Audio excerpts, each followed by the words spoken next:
Hey everybody, how we doing today? This is James Sweeney, aka Splitsuit, and welcome back to another video. And in this video, we're going to talk all about crushing fish post-flop. So this is kind of a part 2 to the crushing fish pre-flop video that we did in the past. And it's important that we know how to crush fish both pre-flop and post-flop. And as we talked about pre-flop, it's oftentimes about using correct hands and making sure that we're mostly value injected, which of course is going to make post-flop a lot easier as well. As far hands more often, we're going to be more in a value bet mindset as opposed to a bluff mindset. But this video is going to talk about how to approach all of our hand strengths. We're going to talk about how to handle the bluffs, how to handle semi-bluffs, like things like draws, how to handle showdown value hands, where the differences are between fish and regs, kind of things we're looking for both in single raised and 3-bet pots, and then go forward from there. So if you ever feel you have some question marks on some fish situations, this video should be very, very important and should be watched probably twice. So without further ado, let's just jump right into it, start having some fun, and talk about crushing fish post-flop. Okay, let's take this first spot where we have fours, open from middle position, end up getting called by a fish in the cutoff, and go heads up to it.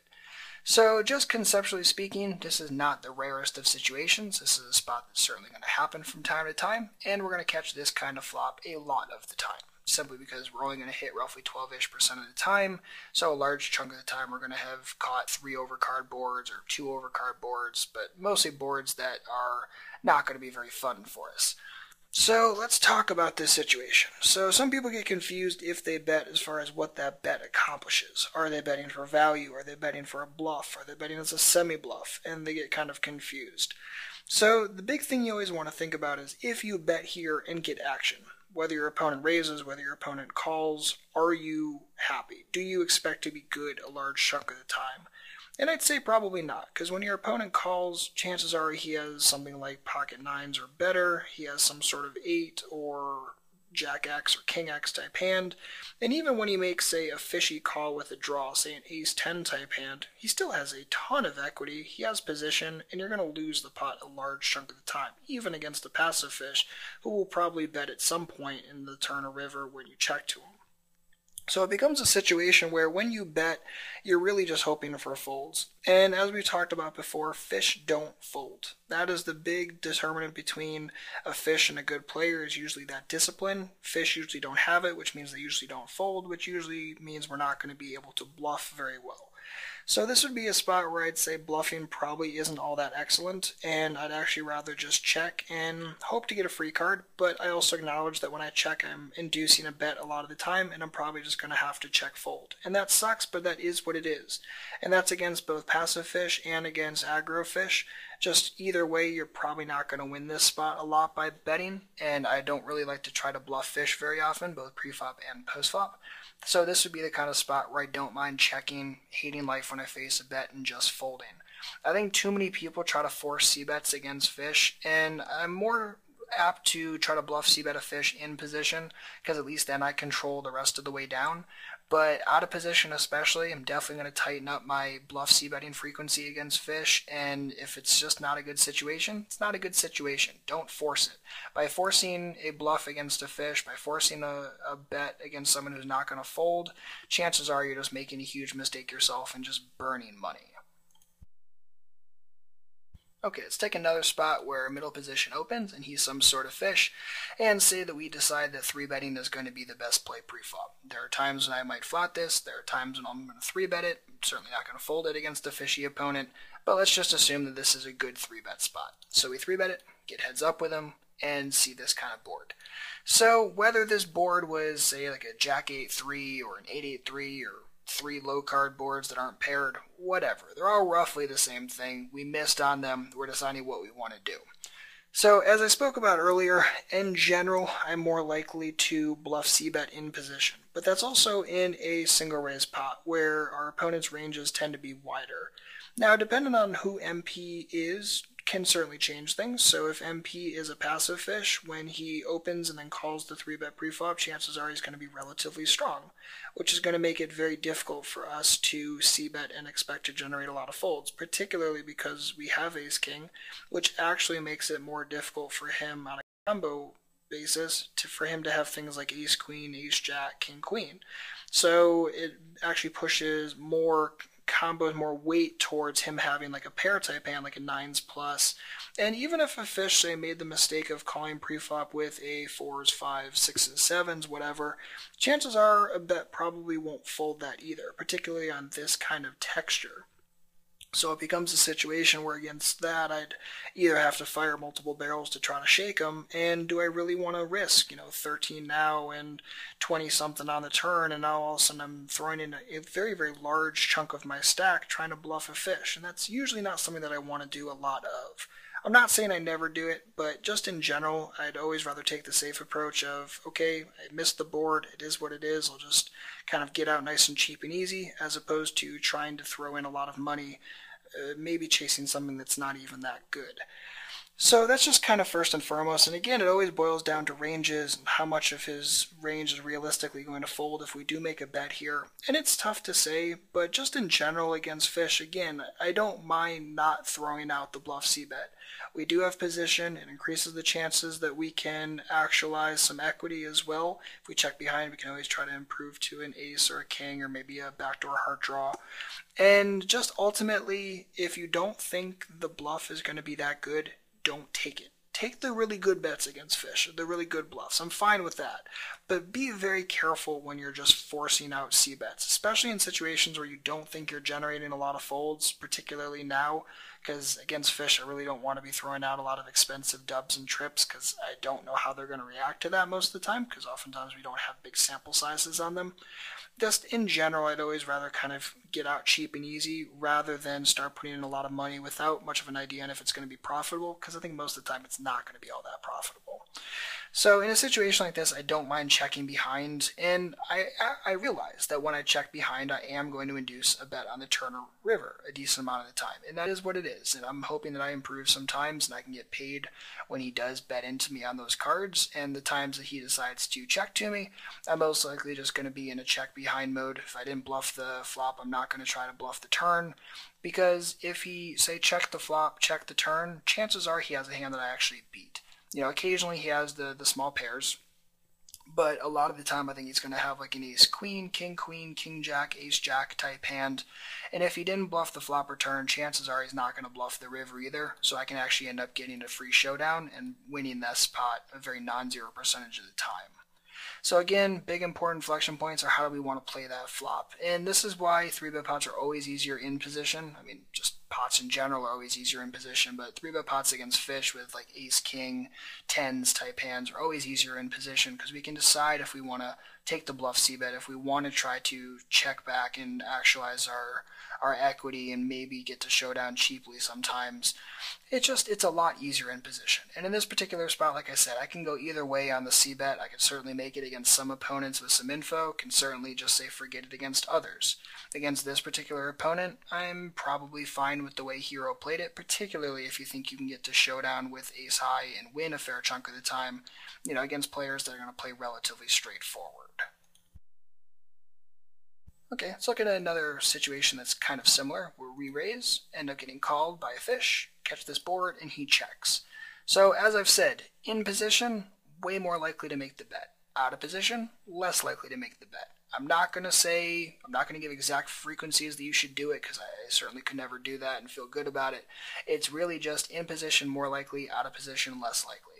So, especially in a single raise pot, I'm more likely to, particularly because this board misses a lot of his double Broadway combos. I mean, yes, it hits the Jack 10 and Ace 10 combos, but it bricks all the King Queens, King Jacks, Queen Jacks, all that sort of stuff. And also, sometimes he'll make a check call mistake with those hands.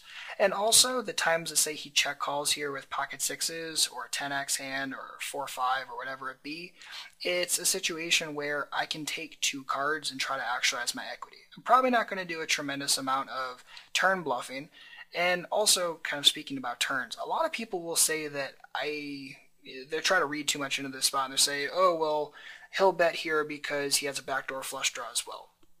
I mean, if I had ace king of diamonds, is it really that different? I mean, yeah, I don't have the backdoor flush draw with the ace king of diamonds, but in all actuality, the backdoor flush draw isn't adding all that much to the equation.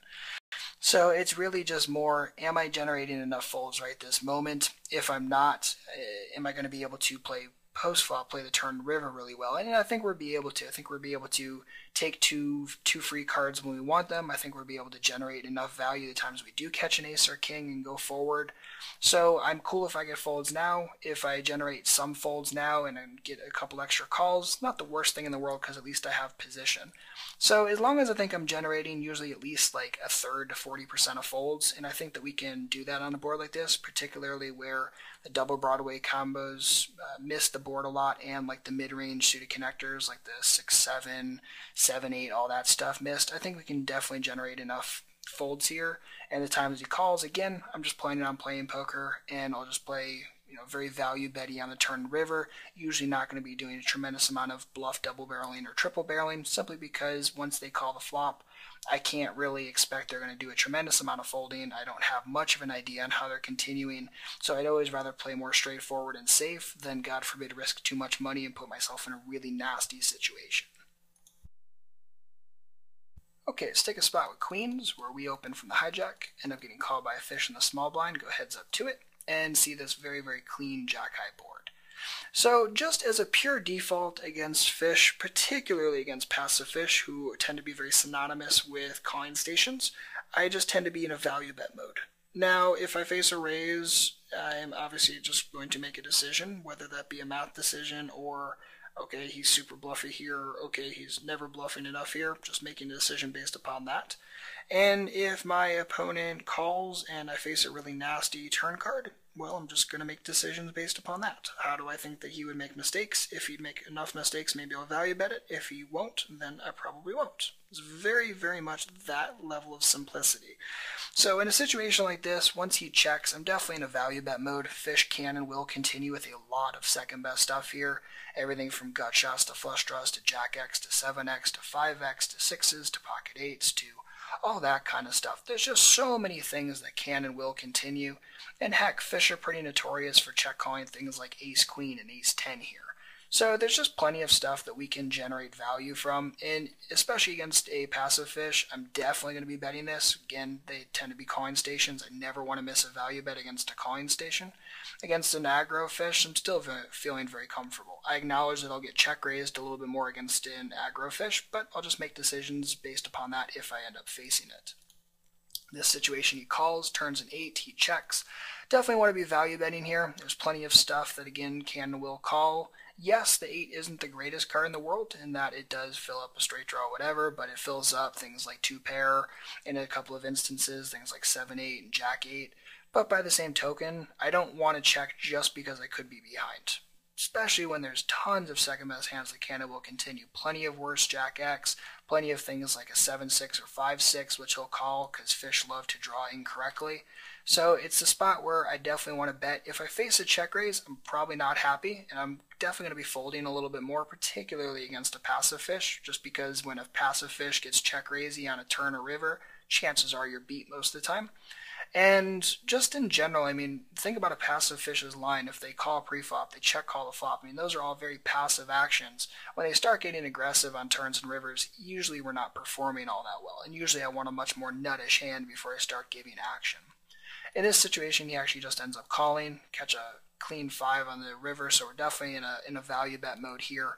And size-wise, just bet as big as he'll call. If you think you can pot it and he'll still call with jack X, 7X, or 8X type hands, then just pot it. If you think you have to go a little bit smaller to get a second best call, then go as small as you need to.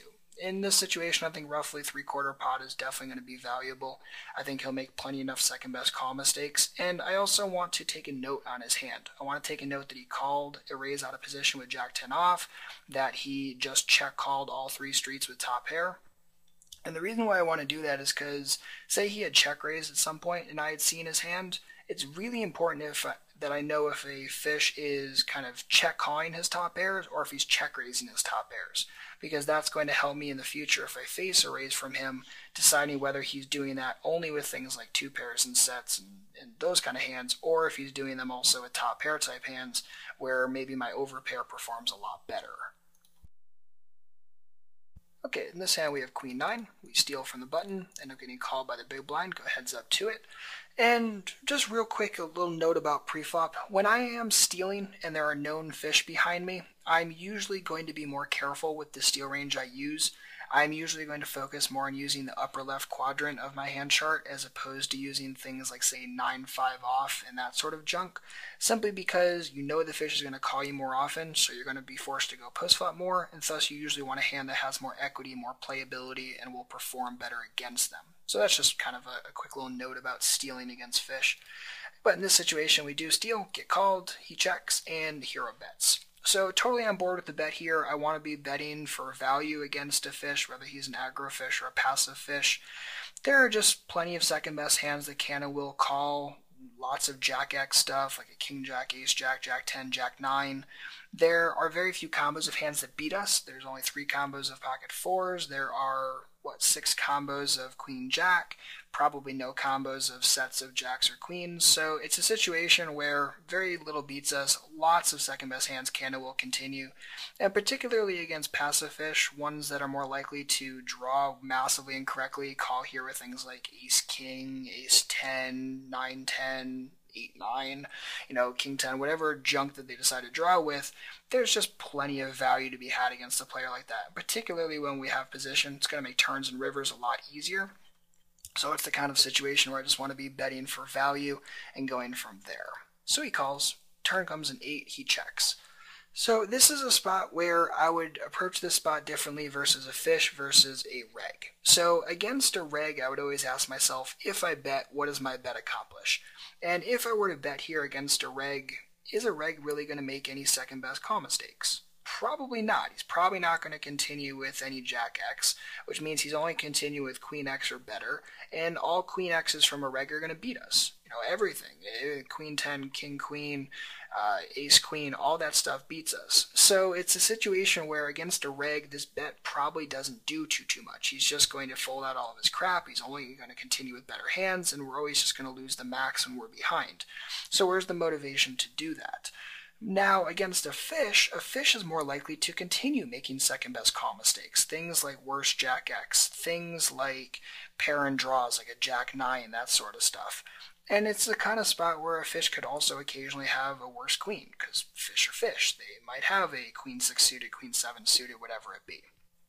So it's a situation where we need to keep those kind of things in mind. Against a fish, I'm more likely to consider betting here with intentions on playing the river pretty straightforwardly. Maybe you go for a thin value bet, but a large percentage of the time probably going to be careful.